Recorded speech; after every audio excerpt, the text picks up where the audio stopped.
শাকিব খান অভিনীত সিনেমা তুফান ভারতে মুক্তি পেয়েছে শুক্রবার। পশ্চিমবঙ্গের South City Star Theatre, Lake Mall সহ ৪৭টি প্রেক্ষাগৃহে মুক্তি পেয়েছে সিনেমাটি।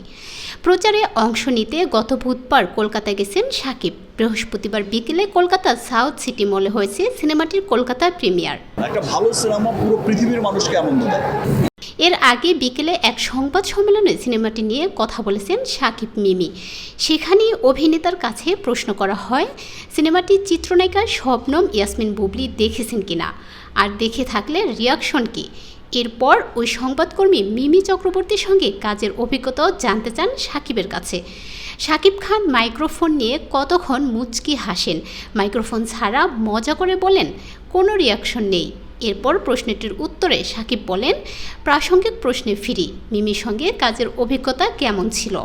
এই যে পাশাপাশি বসে কথা বলছি, এতক্ষণও বোঝা যায়নি? সবশেষ এড়িয়ে যাওয়া প্রশ্নের উত্তরে বলেন, আর কে দেখেছে আমি ঠিক? এ প্রশ্নের পরই পুরো প্রেস কনফারেন্সে হাসির রোল পড়ে যায়। তবে মিমি চক্রবর্তী বারবার তার পাশে বসা রায়হান রাফিকে জিজ্ঞাসা করেছেন বুবলিকে। রাফিও নামটি এড়িয়ে গেছেন। পবিত্র ঈদুল আজহায় দেশের প্রেক্ষাগৃহে মুক্তির পর থেকেই সিনেমাটি দেখতে হুমুড়ি খেয়ে পড়েছেন দর্শক। ঢাকার গণ্ডি পেরিয়ে এবার পশ্চিমবঙ্গে দর্শকের সামনে হাজির শাকিব খান।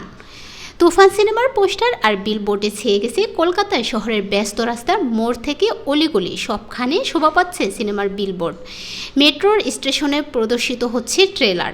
রায়হান রাফি পরিচালিত সিনেমাটির কেন্দ্রীয় চরিত্রে অভিনয় করেছেন শাকিব খান।